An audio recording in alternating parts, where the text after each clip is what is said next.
그리고 굉장히 기대되는 발표입니다. 왜냐하면은 한 번도 못 들어본 분야입니다. 새로운 도메인 융합 분야로 싱크테크의 구현이 대표께서 New Virtual Domain What Will Be Expected as Maritime Comes라는 주제로 발표해 주시겠습니다.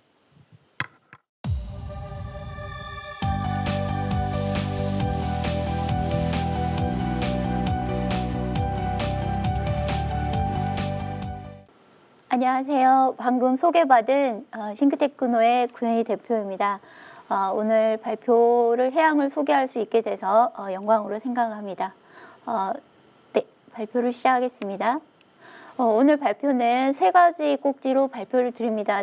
앞에서 이미 여러 연사분들께서 5G 표준이랄지 기술 발전에 대해서 발표를 하셨을 거라고 생각합니다. 그래서 저는 개요 정도로만 말씀을 드리고요. 두 번째는 이제 버티컬들 관점에서 어떤 5G 기반의 솔루션을 확보를 하는 데 있어서 지금 가장 중요한 포인트인 크로스 인더스트리 하모나이제이션 관점에 대해서 말씀을 드리고 세 번째가 오늘 발표의 주제인 해양 5G 버티컬에 대해서 말씀드리겠습니다.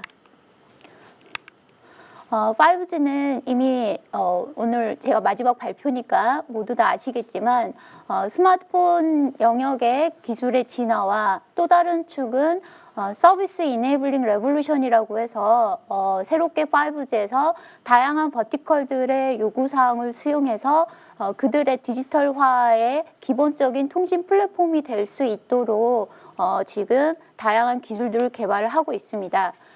본 슬라이드와 같이 기본적으로 공통적인 하드웨어 속성들은 이용을 하면서 그 위에 다양한 서비스들을 수용할 수 있도록 시스템 구조가 이전의 4G 대비 융통성이 많이 생기는 구조입니다.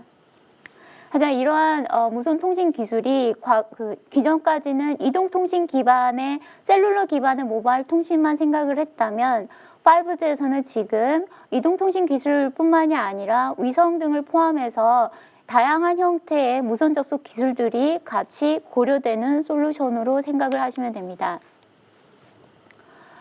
본 슬라이드는 이제 요약적으로 이제 3GPP 국제표준기구에서 5G 기술을 요약하는 홍보물인데요. 이미 많은 분들이 앞에서 설명을 했기 때문에 자세히 언급은 안 하겠지만 슬라이드 보시는 것처럼 릴리즈 15하고 16은 5G의 기본 축을 세우기 위해서 집중했던 버전이라고 생각을 하시면 되고요. 그때부터 계속 버티컬에 대한 표준화는 시작은 됐지만 본격적으로는 릴리즈 17부터 다양한 그 버티컬 산업들의 요구사항들을 토대로 해서 버티컬들의 디지털화에 필요한 요소 기술을 개발을 하기 위해서 노력을 하고 있습니다. 그래서 아시는 바와 같이 릴리즈 15가 이제 5G 페이즈 1에 대한 내용이고, 그다음에 올해 7월 초에 그 5G 페이즈 2 본격적으로 5G의 그 풀 버전이 표준 개발이 완료가 됐습니다. 그래서 본 슬라이드에서는 강조를 하고 싶은 것은 LTE 기술도 2008년도에 시작을 해서 여러 버전에 대해 그 진화를 하면서 새로운 기술들이 지속적으로 진화 발전해 왔습니다. 5G에서도 LTE 어드밴스드 프로는 지속적으로 진화 발전을 해서 5G의 원 오브 그 무선 접속 기술로 계속해서 발전할 것입니다. 그래서 이러한 그 5G 기본 개요는 이제 앞에서 많은 분들이 하셨기 때문에 짧게 넘어가고요. 두 번째 이제 주요 파트는 이제 크로스 버티컬 하모나이제이션입니다. 3GPP에서는 이제 버티컬이라는 용어를 사용하기 시작했습니다. 다른 산업들을 의미하는 건데요. 기존의 ICT 그 산업 대비. 하지만 이제 처음에 그 버티컬이라고 부를 수 있는 첫 그 버티컬은 실은 3GPP 국제표준에서 진행된 걸 보면 공공안전이 가장 먼저 2013년도에 LTE 기반의 디지털 트랜스포메이션을 위해서 처음에 와서 작업을 시작을 했습니다. 하지만 이제 5G가 시작이 되면서 공공안전뿐만이 아니라 자동차 산업 계열, 그다음에 해양 쪽, 그다음에 공장 자동화 등 다양한 버티컬들이 5G 기술과 접목해서 그들의 그 그 기존의 여러 산업 비즈니스 프로세스들 자체를 디지털화하기 위한 노력들을 하고 있습니다. 그래서 본 슬라이드는 지금 현재 표준 기술이 개발된 기술도 있어서 상용을 추진을 하고 있는 기술도 있고, 그다음에 표준 기술이 개발되고 있는 진행 중인 기술도 있습니다. 그래서 본 슬라이드는 그러한 다양한 5G 요소 기술들을 활용을 해서 공공안전에 필요한 그러한 그 솔루션들이 저렇게 구현될 수 있다라는 예시를 보여주는 슬라이드라고 생각을 하시면 됩니다. 자동차는 앞에 그 이전 세션들에서 있었기 때문에 이미 다 아실 거라고 생각을 하고 넘어가도록 하겠습니다. 공장 자동화도 좀 전에 이제 설명을 세션들이 있었기 때문에 자세한 설명은 안 하겠지만, 이게 마지막. 네. 지금 앞에 아까 공공안전 세션도 그렇고 자율자동차, 그다음에 공장 자동화 이 세션들은 다 해양 영역에서도 또한 이러한 요소 기술들이 확장돼서 사용할 수 있는 기술들입니다. 그리고 지금 2016년부터 이제 위성업계 또한 그 5G, 3GPP 국제 이동통신 시스템의 생태계의 그런 이점들을 같이 활용을 하고자 지금 현재 5G의 무선 접속 기술 중에 하나로 위성을 표준 기술로 개발하기 위해서 지금 작업이 진행되고 있고요.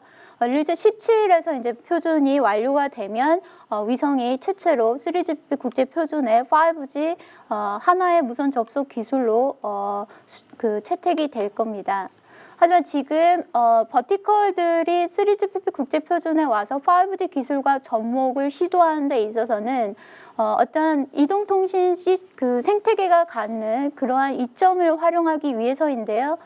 하지만 이게 그 버티컬들의 그 시장들을 개별적으로 보게 되면 너무 이쪽 이동통신 기존에 봤던 이 관점에서는 시장이 너무 작아서 5G 기반의 그들의 요구사항을 만족하는 솔루션을 확보를 하는데 쉽지 않은 여러 가지 난관들이 있습니다.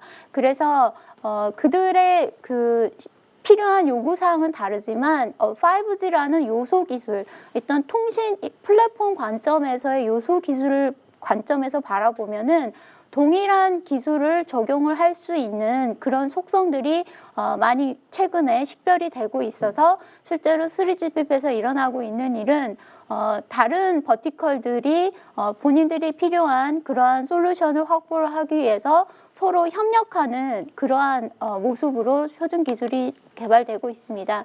그래서 본 슬라이드가 이제 그 예 중에 하나인데요. 직접 통신은 실은 기존의 이동 통신은 네트워크 기반으로 해서 사업자가 제공하는 네트워크 시스템을 기반으로 해서 제공이 되기 때문에 직접 그 기기 간에 통신하는 그 기술에 대한 필요성이 높지는 않았습니다. 하지만 공공안전의 어떤 임무를 수행을 하는 데 있어서 저런 직접 통신 기술은 되게 중요했기 때문에 국제표준 관점에서는 릴리즈 13부터 그 표준화가 됐지만 그 솔루션을 확보하는 데는 많은 어려움들이 실제로 있었습니다. 그 이유 중에 가장 큰 하나가 생태계 크기가 작기 때문에 여러 글로벌 그 연관 이해관계자들이 진행을 하는데 좀 어려움이 있었습니다. 그래서 릴리즈 17부터는 일어나는 거는 그러한 직접 통신 통신 관점에서의 그 기능은 공공안전뿐만이 아니라 자율 자동차에도 필요하고 그 다음에 스마트홈에서 여러 스마트 미터링이랄지 그런 그 기기들이 건물 안에 깊숙이 연결이 돼 있기 때문에 직접 네트워크하고 연결하기가 어렵습니다. 그렇기 때문에 그쪽에서도 직접 통신하는 기능이 필요하고요. 선박 같은 해양 쪽 영역은 당연히 이게 바다 안에 육상처럼 기지국을 다 설치를 할 수 없는 그런 환경들이 있고 경우에 따라서는 위성 통신도 날씨 영향 등 통신이 안 될 때 재난이 생기면 이제 선박 간에 직접 통신해야 되는 그런 기능들도 필요하게 됩니다. 그리고 또한 방송국에서도 실제로 저 기능을 요구하고 실제로 표준에 지금 참여를 하고 있는 게 이제 지금 슬라이드에서 보시는 것처럼 그 음향 여러 가지 기기들 간의 이 공간 안에서 직접 통신할 수 있는, 그래서 다양한 버티컬들이 저 직접 통신 기능을 요구를 하고 있기 때문에 지금 최근에 릴리즈 17에서는 기본적으로 같은 공통 요구 사항으로 해서 5G 요소 기술은 개발을 하고 그 기술을 토대로 해서 이제 서비스랄지 어플리케이션들은 각각 버티컬들이 필요한 영역으로 개발이 진행되는 방향으로 움직임들이 방향이 정해져 있습니다. 그래서 버티컬들이 되게 중요한 만큼 5G 기반의 어떤 본인들의 디지털화를 추진하려고 하는 버티컬들이 중요한 만큼 국제표준기구에서도 그들의 요구사항은 수용하면서 하지만 기존의 ICT 이 업계가 필요했던 그런 생태계 규모는 가능한 크게 확대할 수 있는 그러한 전략들을 같이 고민하고 있습니다. 그래서 이러한 노력에 있어서 해양은 해양은 어떻게 지금 무엇이 일어나고 있고 해양은 다른 버티컬들의 디지털화에 어떠한 도움을 줄 수 있는 그러한 부분이 있는지에 대해서 말씀드리겠습니다. 해양 영역도 다른 버티컬들처럼 디지털 트랜스포메이션이 진행되고 있습니다. IMO는 International Maritime Organization이라고 해서 이제 국제 회사 기구인데요. 전 세계의 해사 안전과 해양 에 대한 어떤 규제들을 정하는 국제 기구입니다. 그래서 선박에 의무적으로 탑재해야 되는 장비들은 무엇이고 이제 그런 것들을 국제적으로 탑다운으로 정하는 기구인데 그 기구에서도 그런 해사 안전의 디지털화 그리고 해양의 육상에 비해서 해양 환경이 갖는 정보 격차를 해소하고자 여러 가지 고민들을 지금 지속적으로 하고 여러 가지 새로운 것들을 시도를 하기 위한 검토를 진행 중입니다. ITU도 아시겠지만 IMT 2020 비전과 KPI를 설정을 하면서 Anytime, Anywhere에서 최소한 100Mbps를 지원하도록 하는 저러한 리퀘어먼트 또한 정보 격차를 해소하기 위한 그러한 노력의 일환으로 볼 수 있습니다. 그러한 해양 영역에서의 디지털 트랜스포메이션을 위한 노력을 IMO와 ITU가 하듯이 3GPP 또한 그 작업들을 진행을 하고 있습니다. 그래서 3GPP에서 해양 영역을 보시면 아시겠지만 3G하고 LTE 때는 3GPP 국제표준기구는 ITU가 정한 저기 슬라이드 테레스트리얼이라고 하는 것처럼 지상 통신 환경에서의 필요한 리퀘어먼트를 토대로 해서 기술들이 개발이 됐습니다. 근데 5G에서는 지금 3GPP는 멀티 인발 환경에서의 동작할 수 있도록 5G 시스템을 디자인하고 필요한 기술을 개발을 하고 있는데 그 배경은 ITU가 설정한 리퀘어먼트가 테레스트리얼 네트워크 환경뿐만이 아니라 non 테레스트리얼 네트워크 환경 또한 동작하는 그러한 IMT 2020 시스템을 요구하고 있기 때문입니다.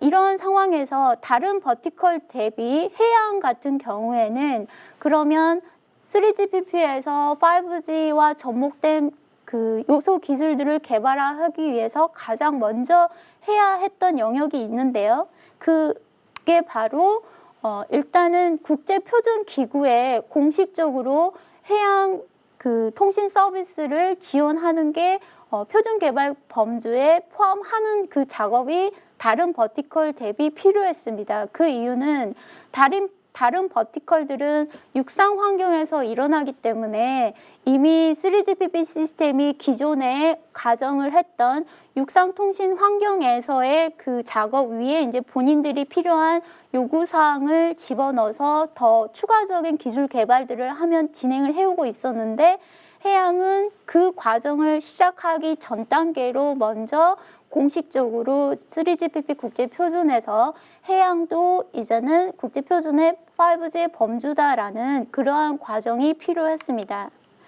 그래서 전체적으로 진행된 일정들을 보면은 이게 좀 화면이 멀어서 2016년도에 처음에 연구 항목 의제로 저희 싱크테크노가 제안을 해서 피저빌리티 스터디를 진행을 했습니다. 그 다음에 2018년도 중반까지 타당성 연구를 완료를 했고요. 그 다음에 기술 규격 작업이 2018년 12월에 완료가 돼서 전체적으로 2년 한 2.5개월 정도의 표준화 기간을 통해서 공식적으로 릴리즈 16부터는 5G의 표준화 범주로 해양이 포함되게 됐습니다. 그래서 이 본 슬라이드는 이제 그 22.119라는 게 해양에 그 특화된 3GPP 서비스 요구 사항에 대한 기술 규격입니다. 이 기술 규격은 그 릴리즈 16에서의 표준화의 목적은 공식적으로 해양을 3GPP 범주에 넣는 거기 때문에 해양 디지털 트랜스포메이션에 필요한 최적화된 기술은 추가적으로 계속 개발되어야 하고요. 여기서 말씀드리고 싶은 거는 공공안전에 필요한 미션 크리티컬 서비스들, MCPTT나 비디오 데이터 그런 서비스들도 해양 환경에서 선박에서도 어떤 선장과 그 크루 선원의 그런 그 체계를 보면은 그 서비스들은 당연히 응용이 될 수 있는 영역입니다. 그래서 미션 크리티컬 서비스에 대한 요구 사항들도 당연히 해양에 적용이 되는데 그 내용은 22.119에 담지는 않고요. 미션 크리티컬 관련된 요구사항 기술 규격 스코프의 본 내용들은 머리타임 유시지에도 그 해양 용도에도 적용할 수 있다라는 내용으로 국제표준에서 처리를 했습니다. 왜냐하면 22.119 해양에 특화된 기술 규격에 그 다른 기술 규격에 있는 내용을 중복되게 적기보다는 저라운 방식이 좀 더 효과적이라는 협의 결과에 따라서 그렇게 작업이 됐었고요. 이제 사람들이 3GPP 스테이지 1 작업에 대한 이해도가 국내 분들이 많지 않기 때문에 하나의 예를 들자면 그 해양 쪽에는 그 예인선이라고 있습니다. 큰 선박이 항구에 들어오면 그 주변 그 작은 선박들이 그 큰 선박을 이끌어서 이렇게 항구에 정박할 수 있게 하는 선박이 있는데요.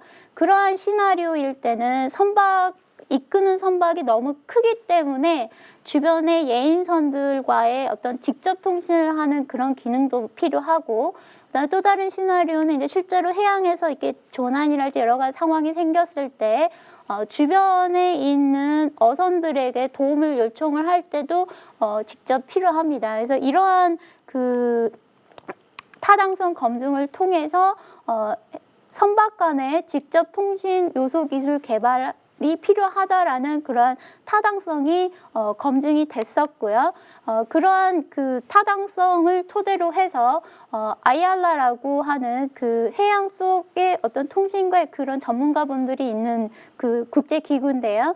3GPP하고 이제 IAR라는 국제 기구 간의 그 의견 교류를 통해서 최종적으로 선박에서의 직접 통신의 요구사항은 그 디스턴스, 그 커뮤니케이션 레인지는 통신 그 통화권은 어떻게 돼야 된다라는 요구사항을 최종 확정했습니다. 그래서 본 슬라이드는 아까 이미 드린 것처럼 릴리즈 16에서는 해양을 공식적으로 집어넣고 이제 더 추가적인 그 최적화된 작업들은 릴리즈 18에서 계속 진행될 예정입니다.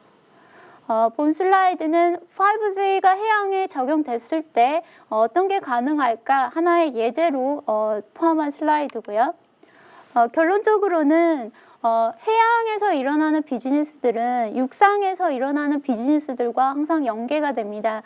그렇기 때문에 육상이 5G 기반의 디지털 통신 플랫폼으로서 버티컬들이 디지털 트랜스포메이션을 한다면 해양도 동일한 5G 기반의 디지털 트랜스포메이션을 했을 때 비즈니스들은 하나의 동일한 유니파이드된 커뮤니케이션 플랫폼 위에서 이제 서비스들과 정보들이 교환될 수 있기 때문에 효과는 더 뛰어날 거라고 생각을 하고요.